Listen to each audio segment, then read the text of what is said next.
Good evening, everyone. Welcome to YES-UPSC, the daily news analysis. Dear friends, if you are enjoying the video, please like the video, share it, and subscribe the channel. Hello, friends. The first article for the day is a trade agreement with US only delayed and not struck. ಅಂದರೆ ಏನು ತುಂಬ debate ನಡೀತಾ ಇತ್ತು. United States of America ಜೊತೆಗೆ ನಾವು ಮಾಡುವಂಥ agreement ಏನಿದೆ ಅದು ಸ್ಟ್ರಕ್ ಆಗಿದೆ, ಮುಂದಕ್ಕೆ ಹೋಗಲ್ಲ. ಅಗ್ರಿಮೆಂಟ್ ಅಂದರೆ ಟ್ರೇಡ್ ಡೀಲ್ಗಳು ಯಾವುದೂ ಆಗಲ್ಲ. ಇವಾಗ ಏನು ಡೊನಾಲ್ಡ್ ಟ್ರಂಪ್ ಬರ್ತಾ ಇದ್ದಾರೆ, ಯಾವುದೇ ರೀತಿಯ ಟ್ರೇಡ್ಗಳನ್ನ ಸಾಲ್ವ್ ಮಾಡಲ್ಲ, ಅದಕ್ಕೆ ಸಂಬಂಧಪಟ್ಟಂಗೆ ಯಾವುದೇ ಡಿಸ್ಕಷನ್ಸ್ ನಡೆಯಲ್ಲ ಅಂತ ಏನು ಇಶ್ಯೂ ಇತ್ತು, ಅದಕ್ಕೆ ಗೌರ್ಮೆಂಟ್ ಉತ್ತರ ಕೊಟ್ಟಿದೆ. ಅಂದರೆ ಟ್ರೇಡ್ ಡೀಲ್ಸ್ ಏನಿದೆ ಅದು it is just delayed, struck ಆಗಿಲ್ಲ ಅದು. ಕರೆಕ್ಟ್. ಸೊ ಓನ್ಲಿ ಡಿಲೇಡ್ ಅಂದರೆ ಲೇಟ್ ಆಗ್ತಾ ಇದೆ, ಬಟ್ ಸ್ಟ್ರಕ್ ಆಗಿಲ್ಲ, ಸ್ಟಾಪ್ ಆಗಲ್ಲ ಅಂತ ಹೇಳ್ತಾರೆ. Right, important. ಅದಕ್ಕೆ ಸಂಬಂಧಪಟ್ಟಂತೆ ಎರಡು ಇಶ್ಯೂಸ್ ಇದೆ ನೋಡೋಣ. ಮೊದಲನೇದು on Indo US trade deal has been delayed. So late ಆಗ್ತಾ ಇದೆ ಬಟ್ ಸ್ಟಾಪ್ ಆಗಲ್ಲ, ಬಟ್ ನಾಟ್ ಸ್ಟ್ರಕ್ ಆಗಿಲ್ಲ, ಇಂಡಿಯನ್ ಗವರ್ಮೆಂಟ್ ಹೇಳ್ತಾ ಇದೆ. ಅದೇ ರೀತಿ president Donald Trump confirmed that negotiations will not be completed in time for his visit next week. So ಈ next week ಅವ್ರು ಬರುವಂಥ ವಿಸಿಟ್ ಅಲ್ಲಿ ಆಕ್ಚುಲಿ ನೆಗೋಸಿಯೇಷನ್ಸ್ ಕಂಪ್ಲೀಟ್ ಆಗಲ್ಲ ಅಂತ ಅವರು ಕೂಡ ಹೇಳಿದ್ದಾರೆ. Because is coming only for 2 days and 2 days ಅಲ್ಲಿ ಡಿಫ್ರೆಂಟ್ ಪ್ರೋಗ್ರಾಮ್ಸ್ ಆಲ್ರೆಡಿ ಸೆಟಪ್ ಆಗಿರೋದ್ರಿಂದ ಸೊ ಟ್ರೇಡ್ಗೆ ಸಂಬಂಧಪಟ್ಟಂತೆ ಟಾಕ್ಸ್ ಬಹಳ ಕಡಿಮೆ ಇರುತ್ತೆ ಅನ್ನೋದು ವಿಷಯ. ರೈಟ್, ಇದು international relations KS IAS examination ಬರೆಯುವಾಗ ದೇಶಗಳ ನಡುವೆ ಏನು ರಿಲೇಷನ್ಶಿಪ್ ಇದೆ, ಇಂಡಿಯಾ ಮತ್ತು US ಏನು ರಿಲೇಷನ್ಶಿಪ್ ಇದೆ, what kind for relationship we have with our neighbours, developed countries, ಇದೆಲ್ಲ ಅವೇರ್ನೆಸ್ ಬೇಕಾಗತ್ತೆ. ಸೊ ನೆಕ್ಸ್ಟ್ ಬಂದು research paper points to lithium reserves in Mandya district. Very important.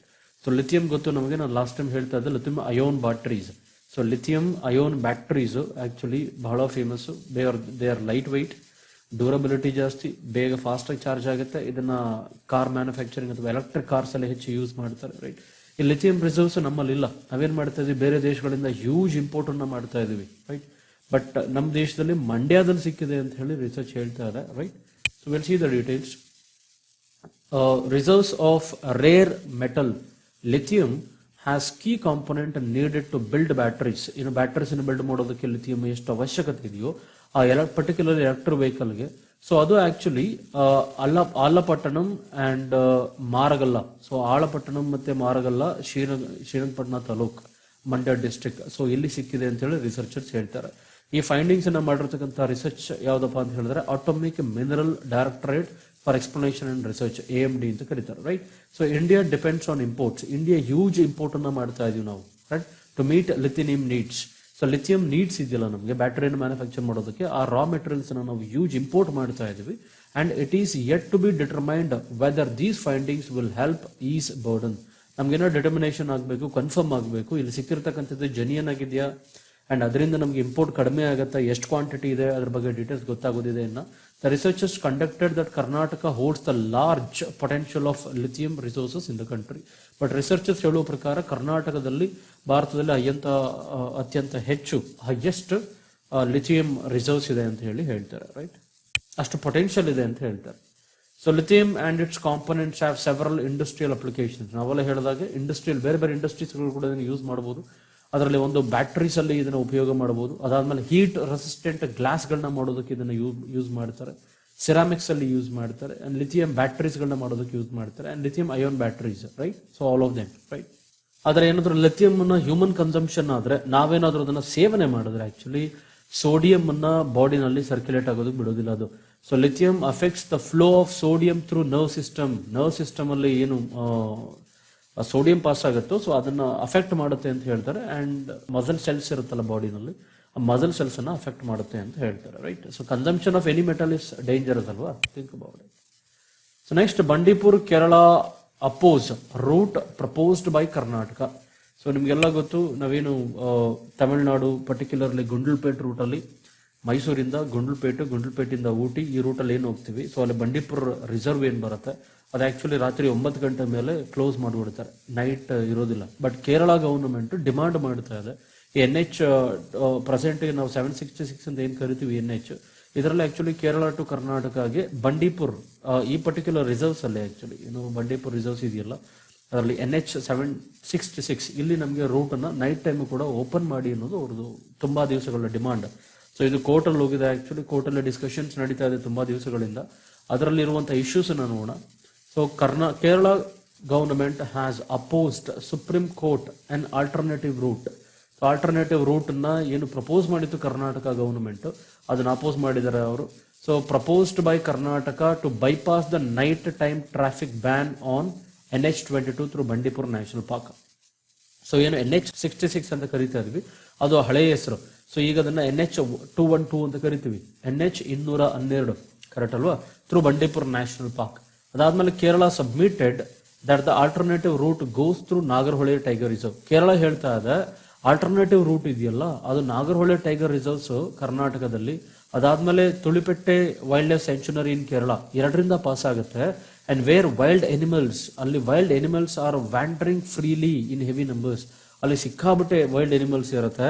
So ಅಲ್ಲಿ ರೂಟ್ ತಗೊಳ್ಳೋದು ಬಹಳ ಕಷ್ಟ ಅಂತ ಅವ್ರು ಹೇಳ್ತಾರೆ. And it will take more time for the land acquisition to develop the route. ಅಲ್ಲಿಗೆ ಅಷ್ಟು ಅನಿಮಲ್ಸ್ ಇರೋದ್ರಿಂದ ಲ್ಯಾಂಡ್ ಎಕ್ವದಿಷನ್ ಅನ್ನ ತಗೊಳ್ಳೋದು, ಅಲ್ಲಿ ಡೆವಲಪ್ ಮಾಡೋದು ತುಂಬಾ ಕಷ್ಟ ಆಗುತ್ತೆ ಅನ್ನೋದು ಕೇರಳದ ವಾದ. Right. So further clearance from union ministry, ಅಂದ್ರೆ ಯೂನಿಯನ್ ಮಿನಿಸ್ಟ್ರಿ ಆಫ್ ಎನ್ವಿರಾನ್ಮೆಂಟ್ ಇದೆಯಲ್ಲ, ಅಲ್ಲಿಂದ ಕ್ಲಿಯರೆನ್ಸ್ ತಗೊಳ್ಳೋದು, ಈ ಪ್ರಾಜೆಕ್ಟ್ ಅನ್ನ ಮಾಡೋದೇ ಆದ್ರೆ ಅಲ್ಲಿಂದ ಕ್ಲಿಯರೆನ್ಸ್ ತಗೊಳ್ಳೋದು mandatory. They have to take the clearance. Right. ಅದಾದ್ಮೇಲೆ Kerala indicated that it would be better to open NH-12. Kerala ಹೇಳ್ತಾ ಇದೆ ಈಗ ಏನಿದೆಯೋ Bandipur national reserve route actually NH-212 ಅದನ್ನೇ ಓಪನ್ ಮಾಡೋದು ಬೆಟರ್ ಅನ್ನೋದು ಕೇರಳದ ವಾದ. ಸೊ ಇಷ್ಟೇ. ಸೊ ಪ್ರಶ್ನೆ ಕೇಳ್ಬೋದು ಎಕ್ಸಾಮ್ಸ್ ಅಲ್ಲಿ, ಯಾವ NH ಸಂಬಂಧಪಟ್ಟಂತೆ ಕರ್ನಾಟಕ ಮತ್ತೆ ಕೇರಳ ನಡುವೆ ವಾದ ನಡೀತಾ ಇದೆ. NH-212 ಕರೆಕ್ಟ್ ಅಲ್ವಾ, 212. ರೈಟ್. ಸೊ ಯಾವ tiger reserve? Bandipur tiger reserve. Correct. So ಯಾವ ಯಾವ ರಾಜ್ಯಗಳ ನಡುವೆ? ಕರ್ನಾಟಕ ಮತ್ತು ಕೇರಳ ರಾಜ್ಯಗಳ ನಡುವೆ. ರೈಟ್. ಹೀಗೆ ನೆನ್ಪಿಟ್ಕೊಳ್ಳಿ. So the ban on night traffic through NH-212 issued by the district magistrates was without any study or preparation. So ಅವ್ರು ಹೇಳೋ ಪ್ರಕಾರ ನೈಟ್ ಟ್ರಾಫಿಕ್ ಏನು ಡೀಟೇಲ್ಸ್ ಅನ್ನ ಕೊಟ್ಟಿದ್ದಾರೆ ಕೇರಳ ಗವರ್ನಮೆಂಟ್ ಹೇಳ್ತಾ ಇದೆ ಆಕ್ಚುಲಿ. ಸೊ ಏನು night traffic through NH-112 issued by the district magistrates was without any study preparation. So ಯಾವುದೇ ರೀತಿ ಸ್ಟಡಿ ಮಾಡಿಲ್ಲ, ಏನು ಪ್ರಿಪರೇಷನ್ ಮಾಡಿಲ್ಲ, ಅನಿಮಲ್ಸ್ ಏನು ವೆರಿಫಿಕೇಶನ್ಸ್ ಮಾಡಿಲ್ಲ, ಅಕಸ್ಮಾತ್ ನೈಟ್ ವೆಹಿಕಲ್ಸ್ ಹೋದ್ರೆ ಏನ್ ಪ್ರಾಬ್ಲಮ್ ಆಗುತ್ತೆ, ಯಾವುದೇ ರೀತಿ ಸ್ಟಡಿ ಮಾಡಿಲ್ಲ, ಅವರು ಆಕ್ಚುಲಿ ರಿಸರ್ಚ್ ಮಾಡಿಲ್ಲ, ಹಾಗೇನೆ ಸುಮ್ಮನೆ ಇಂಪೋಸಿಷನ್ ಮಾಡ್ತಾ ಇದ್ದಾರೆ ಅನ್ನೋದು ಅವ್ರ ವಾದ. And Mudumalai Bandipur tiger reserves and Wayanad wild life sanctuary make one continuous tiger territory and tigers move freely with in this area. ಅಂದ್ರೆ ಮುದುಮಲೈ ಗೊತ್ತು ನಮಗೆ, ಮುದುಮಲೈ ಅದಾದ್ಮೇಲೆ Nagarhole, Bandipur tiger reserves, Wayanad wild life sanctuary, ಇದೆಲ್ಲ ಒಟ್ಟೊಟ್ಟಿಗೆ ಜಾಯ್ನ್ ಆಗಿರ್ತಕ್ಕಂಥದ್ದು. ಮೊನ್ನೆ ಇಶ್ಯೂಸ್ ಅಲ್ಲಿ, ಮೊನ್ನೆ ಕರೆಂಟ್ ಅಫೇರ್ಸ್ ಮಾತಾಡುವಾಗ ಕೂಡ ಈ ಡೀಟೇಲ್ಸ್ ಅನ್ನು ಹೇಳಿದ್ದೀನಿ ನಾನು ನಿಮಗೆ. So it is logical and inappropriate. It is illogical ಅಂತ ಕೇಳ್ತಾರೆ, ಇದು ಒಂದು ಅಸಂಬದ್ಧ ಅಂತ ಕರೀತಾರೆ ಅವರು. Correct. So illogical, inappropriate to impose enhanced level of restrictions only on part of this tiger territory to protect tigers. So ಅಷ್ಟೊಂದು ಟೈಗರ್ ರಿಸರ್ವ್ಸ್ ಇದೆ, ಮುದುಮಲೈ ಇದೆ, ಬಂಡೀಪುರ್ ಇದೆ, ನಾಗರಹೊಳೆ ಇದೆ. ಬಟ್ ಇದೆಲ್ಲದನ್ನು ಬಿಟ್ಟು ಬಂಡೀಪುರಲ್ಲಿರೋ ಟೈಗರ್ಸ್ ಅಂಡ್ ರಿಸರ್ವ್ಸ್ ನ ಪ್ರೊಟೆಕ್ಷನ್ ಮಾಡ್ತೀವಿ ಅಂತ ಹೇಳಿ ನೈಟ್ ಅಲೋ ಮಾಡೋದಲ್ಲ ಇರೋದು ರೂಟ್, ಇದು ಬಹಳ ಒಂದು ಅಸಮಂಜಸ ಅಂತ ಹೇಳಿ ಅವರು ವಾದವನ್ನ ಬಣ್ಣಿಸ್ತಾರೆ. ಯಾರು? Kerala government. Right. Kerala also ಕಂಟೆಂಡೆಡ್ that a ban is not based on scientific finding. So ಏನು ಕರ್ನಾಟಕ ಬ್ಯಾನ್ ಮಾಡ್ತಾ ಇದೆ ನೈಟ್ ಟ್ರಾವೆಲಿಂಗ್, ಅದು ಯಾವುದೇ ರೀತಿ ಸೈಂಟಿಫಿಕ್ ವೈಜ್ಞಾನಿಕವಾಗಿ ಯಾವುದೇ ರೀತಿ ತರ್ಕವನ್ನ ಮಾಡಿಲ್ಲ, ರಿಸರ್ಚ್ ಅನ್ನು ಮಾಡಿಲ್ಲ ಅನ್ನೋದು ಅವ್ರ ವಾದ. ಸೊ ನೀವೆಲ್ಲ ನೋಡ್ತಾ ಇದ್ರಿ. ಸೊ ಇದು NH-766, ಇದಕ್ಕೆ NH-121 ಅಂತ ಕೂಡ ಕರಿತೀವಿ, ಎರಡೂ ಹೆಸರಿದೆ ಅದಕ್ಕೆ. ಸೊ ಗುಂಡ್ಲುಪೇಟ್ ನನವ ಹೇಳಿದ್ನಲ್ಲ, ಇಲ್ಲೊಂದು ರೂಟ್ ಹೋಗುತ್ತೆ, ಅದಾದ್ಮೇಲೆ here is one more route which is connecting. Right. So ಇಲ್ಲಿಗೆ ಕೇರಳ ತಲುಪುತ್ತೆ ಇದು. ಇನ್ನು ನೋಡ್ತಾ ಇದ್ರು Wayanad, Bandipur national reserves and Sultan Bathery, those places. Right. Think about it. Next ಬಂದು Swachh Bharat mission second phase get nod. So Swachh Bharat mission first phase ಆದ್ಮೇಲೆ ಸೆಕೆಂಡ್ ಫೇಸ್ಗೆ ನೋಡ್ ಕೊಟ್ಟಿದ್ದಾರೆ. Central government will begin implementing second phase of its Swachh Bharat mission in rural areas from April ಇಂದ ಸ್ವಚ್ಛ ಭಾರತ್ನ ಎರಡನೇ campaign start ಆಗ್ತಾ ಇದೆ. ಇದರಲ್ಲಿ ಮೇನ್ ಏನು ಫೋಕಸ್ ಮಾಡ್ತಿದ್ದಾರೆ ಅಂತ ಹೇಳಿದ್ರೆ, focusing on solid and liquid waste. Solid waste, ಘನವಸ್ತುಗಳು ಮತ್ತು ದ್ರವ ವಸ್ತುಗಳ ಮೇಲೆ ಹೆಚ್ಚಿನ ಗಮನವನ್ನು ಹರಿಸ್ತಾ ಇದ್ದಾರೆ, ಅದರ ಮ್ಯಾನೇಜ್ಮೆಂಟ್ ಮೇಲೆ, ಆ ವೇಸ್ಟ್ಗಳ ಮೇಲೆ ಹೆಚ್ಚಿನ ಗಮನವನ್ನು ಹರಿಸ್ತಾ ಇದ್ದಾರೆ. And sustainability of the abolition of open defecation. Open defecation ಅಂತ ಹೇಳಿದ್ರೆ ಏನು, ಬಯಲಿನಲ್ಲಿ ಶೌಚಾಲಯನ ಮಾಡ್ತಕ್ಕಂಥದ್ದು, ಬಯಲು ಶೌಚ ವ್ಯವಸ್ಥೆ ಏನಿದೆ ಅಂದ್ರೆ ಬಯಲಲ್ಲಿ ಶೌಚಾಲಯ ಮಾಡ್ತಾರಲ್ಲ, ಸೊ ಈ ಆಕ್ಟಿವಿಟೀಸ್ ಅನ್ನ ಬಂದ್ ಮಾಡೋದು ಆಕ್ಚುಲಿ, ಅಥವಾ ಅದನ್ನೇನು ಬಂದ್ ಮಾಡೋದಕ್ಕೆ ಮೊದಲನೇ ಕ್ಯಾಂಪೇನ್ ಅಲ್ಲಿ ಮಾಡಿದ್ರು ಅದನ್ನ ಸಸ್ಟೈನಬಿಲಿಟಿಯಾಗಿ ಕಾಪಾಡೋದು ಎರಡನೇದರ ಉದ್ದೇಶ ಆಗಿರುತ್ತೆ. Union Cabinet approved an allocation of 52,597 crore for the scheme from the budget and the Department of Drinking Water and Sanitation over the next 4 years. ಮುಂದಿನ 4 ವರ್ಷಗಳಿಗೆ ಆಕ್ಚುಲಿ ಇಷ್ಟು ಬಜೆಟ್ ಅನ್ನು ಅಲೋಕೇಶನ್ಸ್ ಮಾಡಿದ್ದಾರೆ ಫಸ್ಟ್ ಫೇಸ್ ಅಲ್ಲಿ. ಅದರಲ್ಲಿ ಅದರ ಪ್ರಕಾರ department of drinking water and sanitation ಇದರ ಮುಂದಾಳತ್ವವನ್ನು ನೋಡ್ತಾರೆ. ರೈಟ್.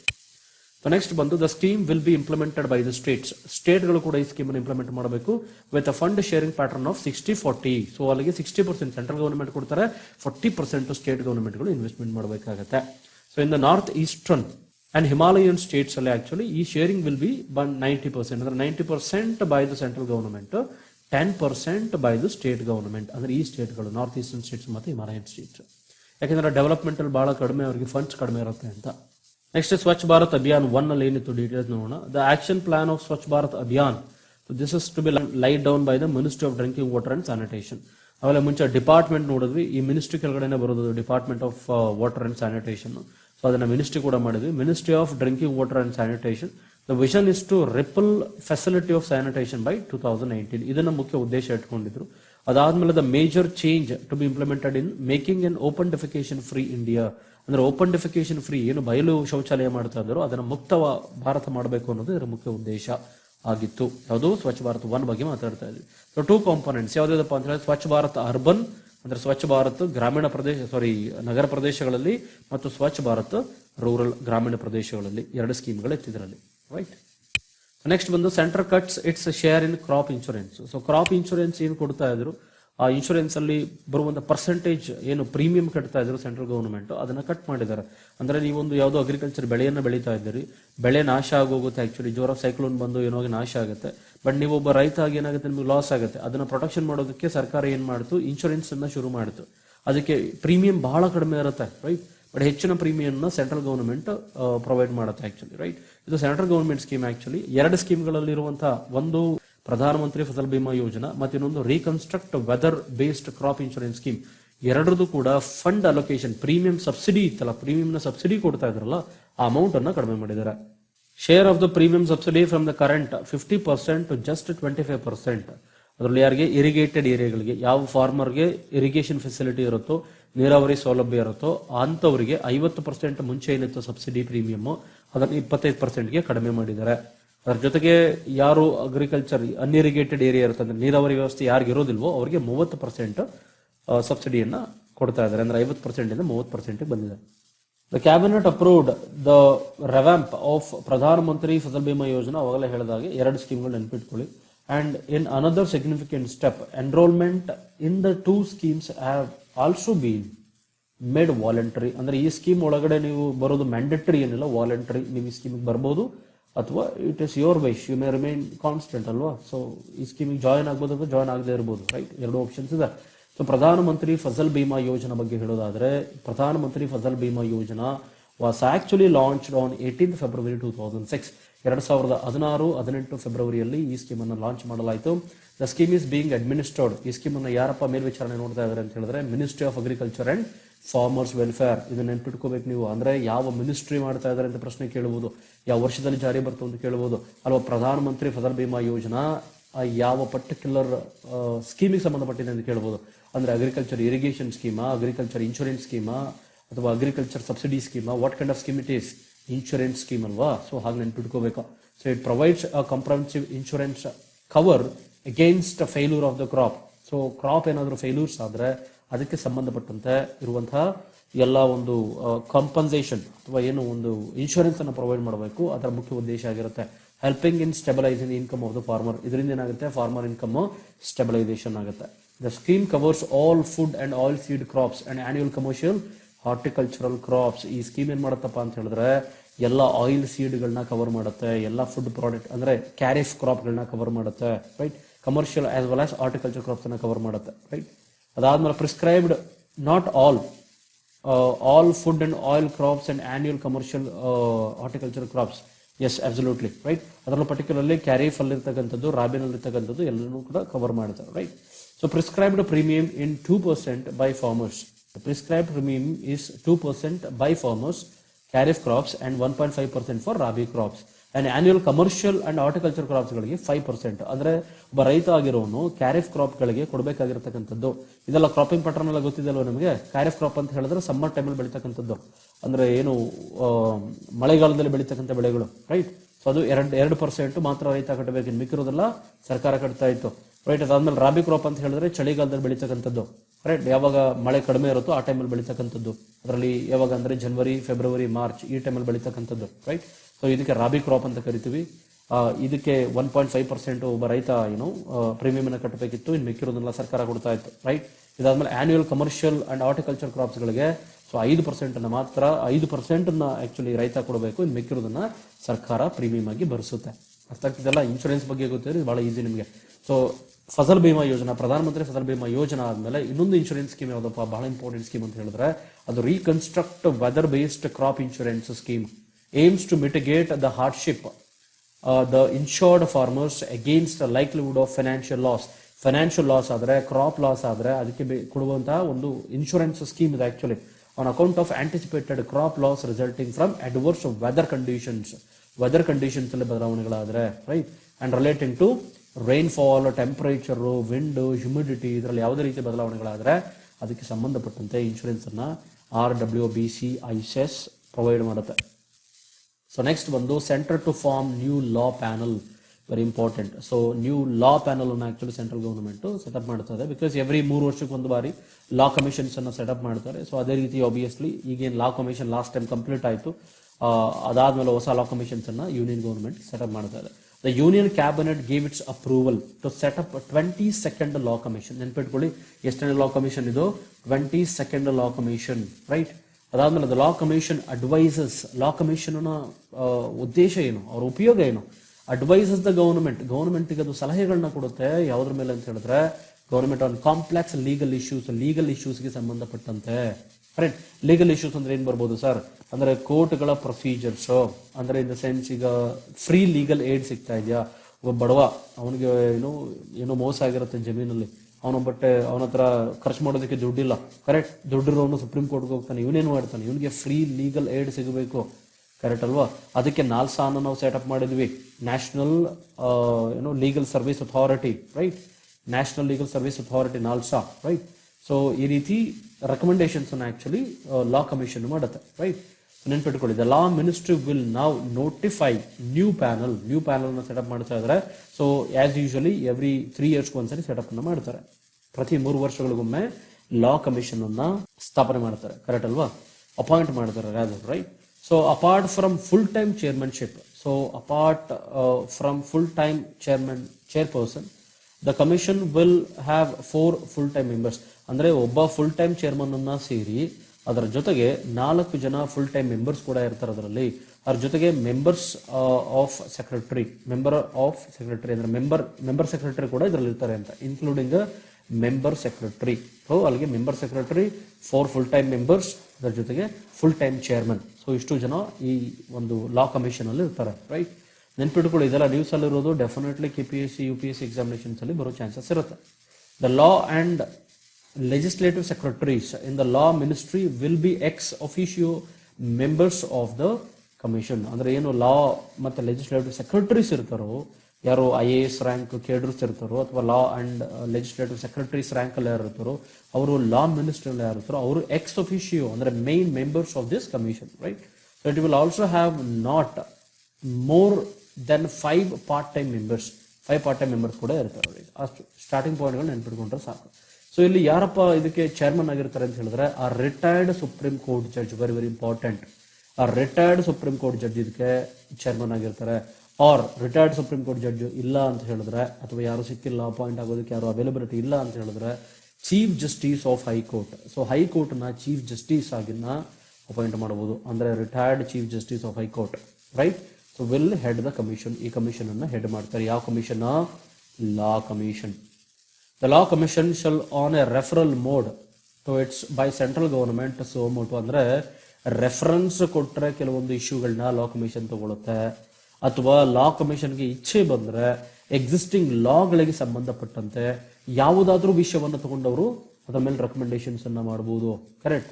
ಎಕ್ಸಾಂಪಲ್ ಸಿಕ್ಕಾಬಿಟ್ಟೆ ಇದೆ. For example universal civil code, universal civil code ಬಗ್ಗೆ ಹೇಳ್ಬೋದು, ರೈಟ್, ಅಥವಾ ಆಧಾರ್ ಕಾರ್ಡ್ ಬಗ್ಗೆ ಹೇಳ್ಬೋದು, ಅದರ ಇಂಪ್ಲಿಮೆಂಟೇಷನ್ಸ್ ಬಗ್ಗೆ ಹೇಳ್ಬೋದು, ಲಾಗೆ ಸಂಬಂಧಪಟ್ಟಂತೆ ಏನಾದರೂ ಹೇಳ್ಬೋದು, ಕರೆಕ್ಟ್ ಅಲ್ವಾ. ಅದಾದಮೇಲೆ ಸೈಮಲ್ಟೇನಿಯಸ್ ಎಲೆಕ್ಷನ್ಸ್ ಟು ಲೋಕಸಭಾ.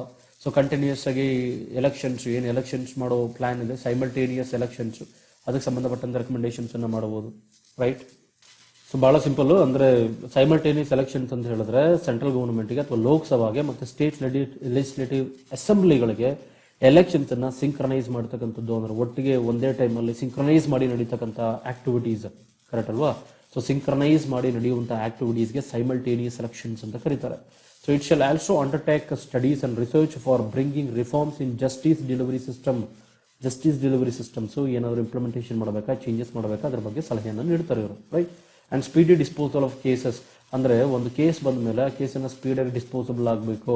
ಕೆಲವೊಂದ್ಸರಿ ಏನಾಗುತ್ತೆ, 10 ವರ್ಷ 20 ವರ್ಷ 30 ವರ್ಷ ಹೋಗ್ಬಿಡ್ತವೆ ಕೇಸ್ಗಳು. ಈ ರೀತಿ ಆಗಬಾರ್ದು, ಸ್ಪೀಡಿ ಟ್ರಯಲ್ಸ್ ಆಗಬೇಕು, ಸ್ಪೀಡಿ ಡಿಸ್ಪೋಸಬಲ್ ಆಗಬೇಕು, right. Reduction in cost of litigation, ಅಂದ್ರೆ ಕಾಸ್ಟ್ ಆಫ್ ಲಿಟಿಗೇಷನ್ ಅಂದ್ರೆ ಒಬ್ಬ ಲಾಯರ್ನ ಕನ್ಸಲ್ಟ್ ಮಾಡಿ ಒಂದು ಕೇಸಲ್ಲಿ ನಾನು ಕೇಸನ್ನ ಜಡ್ಜ್ಮೆಂಟ್ ತಗೋತೀನಿ ಅಂತ ಹೇಳಿದ್ರೆ ಲಕ್ಷಾಂತರ ರೂಪಾಯಿ ಖರ್ಚಾಗಬಾರ್ದು, ಕರೆಕ್ಟ್. ಸೊ ಅದರಲ್ಲಿ ಆ ಅಮೌಂಟ್ ಏನು ಖರ್ಚಾಗುತ್ತೋ ಅದು ಕಡಿಮೆ ಆಗಬೇಕು. ಇದಕ್ಕೆ ಸಂಬಂಧಪಟ್ಟಂತೆ ಇವರು ರೆಕಮೆಂಡೇಶನ್ಸ್ ಅನ್ನು ಕೊಡ್ತಾರೆ. ಅಂದ್ರೆ ಇದೆಲ್ಲ ಅಮೌಂಟ್ ಕಡಿಮೆ ಆಗಬೇಕು, ಫ್ರೀಯಾಗಿ ಲೀಗಲ್ ಏಡ್ ಸಿಗಬೇಕು ಒಬ್ಬ ಬಡವನಿಗೆ, ಅಂಡ್ ಎಲ್ರಿಗೂ ಕೂಡ ಕಡಿಮೆ ದುಡ್ಡಲ್ಲಿ ಲೀಗಲ್ ಸಹಾಯ ಸಿಗಬೇಕು, ಕರೆಕ್ಟ್. ಕಾನೂನಿನ ಮುಂದೆ ಎಲ್ಲರೂ ಸರಿಸಮಾನರು ಅಂತ ಕರಿತೀವಿ ನಾವು, ಕರೆಕ್ಟ್ ಅಲ್ವಾ. ಸೊ ಅಲ್ಲಿಗೆ ಲೀಗಲ್ ಏಡ್, ಎಲ್ಲರಿಗೂ ನ್ಯಾಯ ಕಡಿಮೆ ಅಂದ್ರೆ ಬಹಳ ಕಡಿಮೆ ದುಡ್ಡಿನಲ್ಲಿ ಸಿಗಬೇಕು ಅನ್ನೋದು ಇದರ ಮುಖ್ಯ ಉದ್ದೇಶ, ರೈಟ್. ಅಂದ್ರೆ ಈ ತರದಕ್ಕೆ ಸಂಬಂಧಪಟ್ಟಂತೆ ರೆಕಮೆಂಡೇಶನ್ಸ್ ಅನ್ನ ಈ ಕಮಿಷನ್ ಮಾಡುತ್ತೆ ಅಂತ, right. Originally formed in 1955. So law commission ಅನ್ನು ಆಕ್ಚುಲಿ ಫಾರ್ಮೇಷನ್ ಮಾಡಿದ್ದು 1955ರಲ್ಲಿ UPSC ಎಕ್ಸಾಮಿನೇಷನ್ಸ್ ಅಲ್ಲಿ ಯಾವುದೋ ಒಂದು ವರ್ಷದಲ್ಲಿ ಪ್ರಶ್ನೆಯನ್ನು ಕೇಳಿದ್ದಾನೆ, right. Think about it. And the commission is reconstituted every 3 years. ಈ ಕಮಿಷನ್ ಅನ್ನ ಪ್ರತಿ 3 ವರ್ಷಗಳಿಗೊಮ್ಮೆ ರೀಕಾನ್ಸ್ಟಿಟ್ಯೂಷನ್ ಮಾಡ್ತಾರೆ, ಫಾರ್ಮೇಷನ್ ಮಾಡ್ತಾರೆ. ಅಂಡ್ ಸೋ ಫಾರ್ ಇಲ್ಲಿವರೆಗೂ 277 ರಿಪೋರ್ಟ್ಗಳನ್ನ ಆಕ್ಚುಲಿ ಈ ಕಮಿಷನ್ ಸಬ್ಮಿಟ್ ಮಾಡಿದೆ, ರೈಟ್. ನೆಕ್ಸ್ಟ್ ವರ್ಕಿಂಗ್ ಪೇಪರ್ಸ್ ಅಂತ ಹೇಳಿದ್ರೆ ದ ಪ್ರೀವಿಯಸ್ ಲಾ ಕಮಿಷನ್, ಕಳೆದ ಲಾ ಕಮಿಷನ್ಸ್ ಯಾರಪ್ಪ ಚೇರ್ಮನ್ ಆಗಿದ್ರು ಅಂದ್ರೆ ಜಸ್ಟಿಸ್ BS ಚೌಹಾನ್ ಹೆಡ್ ಆಗಿದ್ರಲ್ಲ, ಸೊ ಚೇರ್ಮನ್ ಆಗಿದ್ರಲ್ಲ. ಆ ಪ್ರೀವಿಯಸ್ ಲಾ ಕಮಿಷನ್, ಈಗ ಮೊನ್ನೆ ಕಂಪ್ಲೀಟ್ ಆದಂತಹ law commission had submitted it report, ಅದರ ರಿಪೋರ್ಟ್ ಅನ್ನು ಸಬ್ಮಿಟ್ ಮಾಡಿದೆ. ಅದು ಸೈಮಲ್ಟೇನಿಯಸ್ ಅಂದ್ರೆ synchronising of elections, simultaneous elections ಇದೆಯಲ್ಲ ಅದನ್ನ ಅದು ಸಪೋರ್ಟ್ ಮಾಡಿದೆ. Simultaneous elections to Lok Sabha and assemblies and UCC, universal civil code. So ಏನು ಯೂನಿವರ್ಸಲ್ ಸಿವಿಲ್ ಕೋಡ್ ಅಂದ್ರೆ ಸ್ನೇಹಿತರ ಹೇಳಿ, ಯೂನಿವರ್ಸಲ್ ಸಿವಿಲ್ ಕೋಡ್ ಅಂತ ಹೇಳಿದ್ರೆ ನಮ್ಮಲ್ಲಿ ಡಿಫರೆಂಟ್ ಲಾಗಳಿದ್ದಾವೆ. ಹೆಂಗೆ, ಹಿಂದೂ ಮ್ಯಾರೇಜ್ ಕೋಡ್ ಅಲ್ವಾ, ಹಿಂದೂ ಸಕ್ಸೆಷನ್ ಆಕ್ಟ್. ಸೊ ಹೇಗೆ Hindu succession act, Hindu marriage act, right, like that, Hindu adaptation act. So ಈ ರೀತಿ ಡಿಫರೆಂಟ್ ಆಕ್ಟ್ಗಳಿದ್ದಾವೆ. ಮುಸ್ಲಿಮ್ಸ್ಗೆ ಬೇರೆ ಆಕ್ಟ್ ಇದೆ, ಅಂದ್ರೆ ಪರ್ಸನಲ್ ಲಾಗಳಿಗೆ ಸಂಬಂಧಪಟ್ಟಂತೆ, right. So marriage, divorce, family ಇದಕ್ಕೆ ಸಂಬಂಧಪಟ್ಟಂತೆ ಹಿಂದೂಗಳಿಗೆ ಬೇರೆ, ಮುಸ್ಲಿಮ್ಸ್ಗೆ ಬೇರೆ, ಬೇರೆ ಧರ್ಮಗಳಿಗೆ ಬೇರೆ ಇದೆ. UCC ಅಂತ ಹೇಳಿದ್ರೆ ಯೂನಿವರ್ಸಲ್ ಸಿವಿಲ್ ಕೋಡ್, ಅಂದ್ರೆ ಎಲ್ಲಾ ಧರ್ಮೀಯರಿಗೆ ಒಂದೇ ಕಾನೂನು ಇರುತ್ತೆ, ಒಂದೇ ಸಿವಿಲ್ ಕೋಡ್ ಇರುತ್ತೆ. ಯಾವುದು ಸಂಬಂಧಪಟ್ಟಂತೆ ಪರ್ಸನಲ್ ಲಾಗಳಿಗೆ ಸಂಬಂಧಪಟ್ಟಂತೆ. ಪರ್ಸನಲ್ ಲಾ ಅಂದ್ರೆ ಯಾವುದು, family, divorce, husband, domestic, right, ಈ ತರಕ್ಕೆ ಸಂಬಂಧಪಟ್ಟಂತ ಕೇಸ್ಗಳಿಗೆ, right. So think about it. So ಈ ರೀತಿ ಒಂದು ಸಿಂಗಲ್ ಕೋಡ್ ನಮಗಿಲ್ಲ. ಈ ಒಂದು ಸಿಂಗಲ್ ಕೋಡ್ ಮಾಡಬೇಕು ಅನ್ನೋದು ಲಾ ಕಮಿಷನ್ ರೆಕಮೆಂಡೇಶನ್ ಮಾಡಿದ್ದಾರೆ, ರೈಟ್. ಬಟ್ ಈ ಪರ್ಟಿಕ್ಯುಲರ್ಲಿ ಈ ರೆಕಮೆಂಡೇಶನ್ ಏನ್ ಮಾಡಿದ್ರು, ಬಟ್ ಈ ರೆಕಮೆಂಡೇಶನ್ಸ್ ಅಲ್ಲಿ 2 ವಿಷಯಗಳು ಬಹಳ ಇಂಪಾರ್ಟೆಂಟ್. ಏನು, ಲಾ ಕಮಿಷನ್ ಹೇಳೋ ಪ್ರಕಾರ ಸೈಮಲ್ಟೇನಿಯಸ್ ಎಲೆಕ್ಷನ್ಸ್ ಅನ್ನ ನೀವು ಇಮಿಡಿಯೇಟ್ಲಿ ಶುರು ಮಾಡಬಹುದು, ಆದರೆ UCC ಅನ್ನ ಇಂಪ್ಲಿಮೆಂಟ್ ಮಾಡೋದಕ್ಕೆ ಇದು ಸರಿಯಾದ ಸಮಯ ಅಲ್ಲ ಅಂತ ಹೇಳ್ತಾರೆ. While it is supported simultaneous election support ಮಾಡ್ತಾ ಇದೆ, ಆದರೆ UCC ಅನ್ನ ಕಾಮನ್ ಕೋಡ್ ಅನ್ನ ಮಾಡೋಕೆ ನಾವೇನು ಹೊರಟಿದೀವಿ, ಇದು it is not yet right, ಅಂದ್ರೆ ಇದು ಸರಿಯಾದ ಸಮಯ ಅಲ್ಲ ಅಂತ ಅರ್ಥ, ರೈಟ್. ಬಿಕಾಸ್ ಬೇರೆ ಕ್ಲಾಸಸ್ ಇರ್ಬೋದು. ಇವಾಗ ತಾನೇ CA ಇಂಟ್ರೊಡ್ಯೂಸ್ ಮಾಡಿದ್ದೀವಿ, ಜಮ್ಮು ಕಾಶ್ಮೀರ್ ಇಶ್ಯೂಸ್ ಇದೆ, ನಾರ್ತ್ ಈಸ್ಟರ್ನ್ ಇನ್ಸರ್ಜೆನ್ಸೀಸ್ ಇದೆ, ಸೋ ಮೆನಿ ಥಿಂಗ್ಸ್ ಆರ್ ಇದೆ, ರೈಟ್. ಅದ್ರ ಜೊತೆ ಮತ್ತೆ UCC ಬಂದ್ರೆ ಅದಕ್ಕೆ ಎಷ್ಟು ಹೋರಾಟ ಆಗುತ್ತೋ, ಕಂಪ್ಲೀಟ್ ಡಿಸ್ಟರ್ಬೆನ್ಸ್ ಆಗುತ್ತೆ ಪ್ರಾಬ್ಲಿ. ಆ ಪರ್ಸ್ಪೆಕ್ಟಿವ್ ಅಲ್ಲಿ ಅವ್ರು ಹೇಳಿರ್ಬೋದು, ರೈಟ್. ಅಥವಾ ಇನ್ನ ಬೇರೆ ಗ್ರೌಂಡ್ ವರ್ಕ್ ಬೇಕು ಅಂತ ಹೇಳಿರ್ಬೋದು, ರೈಟ್. ನೆಕ್ಸ್ಟ್ ಬಂದು ART bill proposes national registry of clinics. So ಇದು ಬಹಳ ಇಂಪಾರ್ಟೆಂಟ್ ಕ್ಲಿನಿಕ್ಸ್ಗೆ ಸಂಬಂಧಪಟ್ಟಂತೆ. ಅಂದ್ರೆ union cabinet has approved assistant reproductive technology regulation bill 2020. So reproductivity ಅಂತ ಹೇಳಿದ್ರೆ ಏನು ಇನ್ಫರ್ಟಿಲಿಟಿ ಮುಖಾಂತರ ಮಗುವನ್ನ ಪಡಿತಾರೋ, ಸೊ ಅದಕ್ಕೆ ರೀಪ್ರೊಡಕ್ಟಿವ್ ಅಂತ ಕರೀತಾರೆ. Assistant reproductive technology regulation bill 2020 to monitor medical procedures used to assist people to achieve pregnancy. Very important. For example, ಯಾರಿಗೆ ತುಂಬಾ ವರ್ಷಗಳು ಮಕ್ಕಳಾಗಿರೋದಿಲ್ವೋ, ಯಾರಿಗೆ ಮಗುವಿಗೆ ಜನ್ಮ ಕೊಡೋದಕ್ಕೆ ಆಗಿರೋದಿಲ್ವೋ, ಸೊ ಅಂಥವ್ರಿಗೆ ಆಕ್ಚುಲಿ ರೀಪ್ರೊಡಕ್ಟಿವ್ ಟೆಕ್ನಾಲಜಿಯನ್ನು ಉಪಯೋಗ ಮಾಡಿ ಅವರಿಗೆ ಪ್ರೆಗ್ನೆನ್ಸಿಯನ್ನು ಮಾಡ್ತಾರೆ, ರೈಟ್. ಸೊ ಆ ಟೆಕ್ನಾಲಜಿಗೆ ಸಂಬಂಧಪಟ್ಟಂತೆ ಬಿಲ್ ಅನ್ನು ಪಾಸ್ ಮಾಡಿದ್ರು ಇಲ್ಲಿ. So the bill provides for national board. ಈ ಬಿಲ್ ನ್ಯಾಷನಲ್ ಬೋರ್ಡ್ ಅನ್ನು ಸೆಟಪ್ ಮಾಡುತ್ತೆ, ವಿಚ್ ವಿಲ್ ಲೇ down code of conduct will be observed by those operating clinics. ಅಂದ್ರೆ ನ್ಯಾಷನಲ್ ಬೋರ್ಡ್ ಕಂಪ್ಲೀಟ್ ಇದನ್ನ ಮಾನಿಟರ್ ಮಾಡುತ್ತೆ ಅಂತ ಅರ್ಥ, ಅಷ್ಟು ನೆನ್ಪಿಟ್ಕೊಳ್ಳಿ.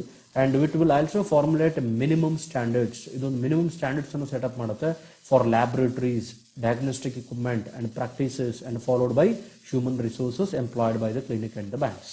ಅಂದ್ರೆ ಬ್ಯಾಂಕ್ಸ್ ಅಂದ್ರೆ ರಿಸರ್ವ್ಸ್, ಬ್ಲಡ್ ಬ್ಯಾಂಕ್ಸ್, ಇದೆಲ್ಲ ರಿಸರ್ವ್ಸ್ ಇರುತ್ತಲ್ಲ, ಇದಕ್ಕೆ ರೆಗ್ಯುಲೇಷನ್ ಮಾಡ್ತಕ್ಕಂಥದ್ದು, right. The states and union territories will have to form state boards. So central ಅಲ್ಲಿ ಹೇಗಿರುತ್ತೋ ಅದೇ ರೀತಿ ಸ್ಟೇಟ್ಗಳು ಕೂಡ ಮ್ಯಾಂಡೇಟರಿ. ಅದು state and union territories will have to set state board. State ಬೋರ್ಡ್ಗಳನ್ನ ಅಥವಾ ಸ್ಟೇಟ್ ಅಥಾರಿಟೀಸ್ ಅನ್ನು ಅವರು ಸೆಟಪ್ ಮಾಡಬೇಕಾಗುತ್ತೆ. ವಿತಿನ್ 3 months, 3 ತಿಂಗಳ ಗಡುವನ್ನು ಅವರಿಗೆ ಕೊಡಲಾಗಿದೆ. ನೆಕ್ಸ್ಟ್ ಬಂದು ಸ್ಟ್ರಿಕ್ಟ್ ಪನಿಷ್ಮೆಂಟ್. ಅದೇನಾದ್ರು ಫಾಲೋ ಮಾಡಿಲ್ಲ ಅಂದ್ರೆ ಸ್ಟ್ರಿಕ್ಟ್ ಪನಿಷ್ಮೆಂಟ್ ಇರುತ್ತೆ.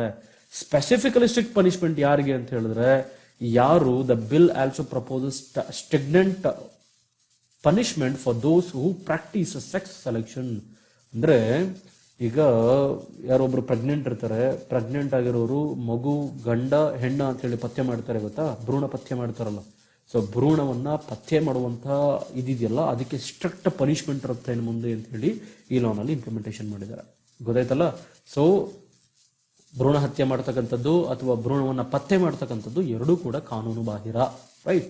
So India and art. So India ಮತ್ತು ಆರ್ಟ್ ಇರುವಂತಹ ಸಂಬಂಧ ಏನಪ್ಪ ಅಂತ ಹೇಳಿದ್ರೆ, ಇಂಡಿಯಾದಲ್ಲಿ highest growth in the number of art centres and art cycle performs every year.